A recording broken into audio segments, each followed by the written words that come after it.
इस सीरीज में हम सारे नबियों का एक एक करके वाकया सुनेंगे।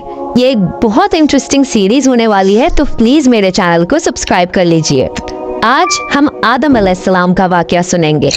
आदम अलैहिस्सलाम अल्लाह के पहले नबी और पैगंबर थे, जिन्हें अल्लाह ने खुद अपने हाथों से बनाया, और हम सारे इंसान उन्हीं की नस्ल हैं। तो चलिए शुरू करते हैं with the real life story of prophet Adam अलैहिस्सलाम। बकरा में अल्लाह ने आदम अलैहिस्सलाम का जिक्र किया है। जब अल्लाह ने इंसान की मखलूक को पैदा करने का इरादा किया तो अल्लाह ने फरिश्तों से फरमाया, मैं जमीन में अपना एक खलीफा बनाने वाला हूँ। फरिश्तों को लगा कि शायद उनकी इबादत में कोई कमी रह गई है, इसलिए अल्लाह ने नई मखलूक बनाने का इरादा किया है। फरिश्तों ने जिन्नों जैसी दूसरी मखलूक भी देखी थी, जो ज्यादा अकल नहीं रखते थे और खून रेजी करते थे। फरिश्तों ने अल्लाह से कहा, ए अल्लाह, हम तेरी तस्बीह, हम्द और पाकी बयान करते हैं। क्या तू ऐसी मखलूक पैदा करेगा जो जमीन में फसाद करेगी और खून खराबा करेगी? इसके जवाब में अल्लाह ने फरमाया, जो मैं जानता हूँ वो तुम नहीं जानते। फरिश्तों ने आपस में कहा कि अल्लाह ताला जो भी मखलूक पैदा करेगा वो हमसे ज्यादा इल्म नहीं रख सकती। फिर अल्लाह ने आदम अलैहिस्सलाम को इल्म से नवाजा और उन्हें कुछ चीजों के नाम सिखा दिए। फिर अल्लाह ने आदम अलैहिस्सलाम को फरिश्तों के सामने पेश किया और फरिश्तों से फरमाया कि तुम बताओ इन चीजों के नाम अगर तुम सच्चे हो। फरिश्तों ने कहा कि हम उतना ही इल्म जानते हैं जितना तूने हमें सिखाया है, उसके सिवा हमें कुछ नहीं मालूम। फिर अल्लाह ताला ने फरमाया, ए आदम, तुम बता दो इनको इन चीजों के नाम। फिर जब आदम ने उन चीजों के नाम बता दिए तो अल्लाह ने फरिश्तों से फरमाया कि मैं ना कहता था कि मैं आसमानों और जमीन की पोशीदा चीजों को जानता हूँ। फिर अल्लाह ने फरिश्तों से फरमाया कि तुम आदम को सजदा करो, तो वो सब सजदे में गिर पड़े, मगर शैतान ने सजदा नहीं किया। अल्लाह ने फरमाया कि ए इब्लीस, तुझे क्या हुआ कि तू सजदा करने वालों के साथ शरीक ना हुआ? शैतान ने तकब्बुर में कहा कि मैं ऐसा नहीं हूँ कि इंसान को सजदा करूँ जिसे तूने खनखनाते हुए सड़े हुए गारे की मिट्टी से बनाया है। मैं उससे बेहतर हूँ। तूने मुझे आग से पैदा किया और उसे मिट्टी से पैदा किया है। अल्लाह ने शैतान से फरमाया, यहाँ से निकल जा, तू मरदूद है और तुझ पर कयामत के दिन तक लानत बरसेगी।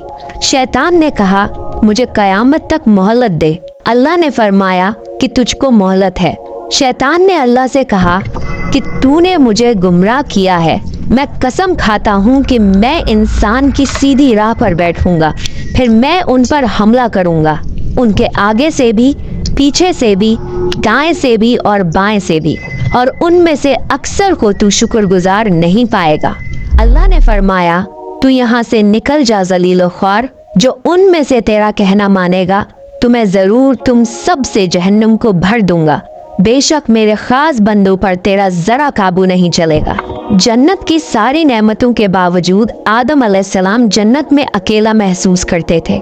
फिर अल्लाह ने हव्वा अलैहिस्सलाम को बनाया ताकि आदम अलैहिस्सलाम उनसे सुकून पा सकें।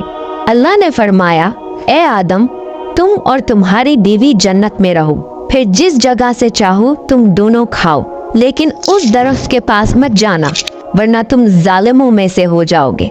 फिर शैतान ने उन दोनों के दिल में वसवसा डाला और कहने लगा, तुम्हारे रब ने तुम दोनों को इस दरख्त से इसलिए मना किया था कि तुम कहीं फरिश्ते ना बन जाओ या कहीं हमेशा जिंदा रहने वालों में ना हो जाओ। और शैतान ने कस्में तक खा ली कि वो उनका खैर हुआ है। बस मरदूद ने धोखा देकर उनको दरख्त की तरफ खींच ही लिया। जब हजरत आदम और हव्वा अलैहिस्सलाम ने दरख्त के फल को खा लिया तो उनके सतर की चीजें खुल गईं और वो दरख्तों के पत्तों को तोड़ तोड़ कर अपने ऊपर चिपकाने लगे और सतर छुपाने लगे। फिर अल्लाह ने उनको पुकारा और फरमाया, क्या मैं तुम दोनों को इस दरख्त से मना न कर चुका था और ये न कह चुका था कि शैतान तुम्हारा खुला दुश्मन है? हजरत आदम और हव्वा अलैहिस्सलाम ने कहा कि ए हमारे रब, हमने अपने ऊपर जुल्म किया, और अगर आप हमें ना बख्शेंगे और हम पे रहम ना फरमाएंगे तो फिर हम तो जरूर तबाह हो जाएंगे। अल्लाह ने फरमाया कि तुम सब जन्नत से नीचे उतर जाओ, अब से तुम एक दूसरे के दुश्मन हो और तुम्हारे लिए जमीन पर रहने की जगह है और एक मुद्दत तक नफा हासिल करना। اب تم کو وہی زندگی گزارنی ہے اور وہی مرنا ہے اور وہی پھر سے پیدا ہونا ہے۔ دنیا میں آنے کے بعد آدم علیہ السلام نے اللہ سے 40 سال تک معافی مانگی۔ پھر اللہ نے آدم علیہ السلام پہ رحم کھا کے انہیں معاف کر دیا اور فرمایا کہ تم اور تمہاری اولاد دنیا میں رہو، اور یہ بات یاد رکھو کہ جب میری طرف سے کوئی نبی ہدایت لے کر تمہارے پاس آئے تو تم اس کا کہنا ماننا، اور جو لوگ میرے نبیوں کی بات کو نہیں مانیں گے پر ہماری آیتوں کو جھٹلائیں گے وہ دوزخ میں جائیں گے اور ہمیشہ اسی میں رہیں گے۔ پھر حضرت آدم اور حوا علیہ السلام دنیا میں رہنے لگے، انہی سے انسانوں کی نسل شروع ہوئی۔ آدم علیہ السلام تقریباً 900 سال زندہ رہ کر وفات پا گئے۔ قرآن کے اس واقعے سے ہمیں یہ ہدایت ملتی ہے کہ جب شیطان نے غلطی کی تو اس نے معافی مانگنے کی بجائے تکبر کیا اور اللہ کو ہی اپنی گمراہی کا الزام دیا۔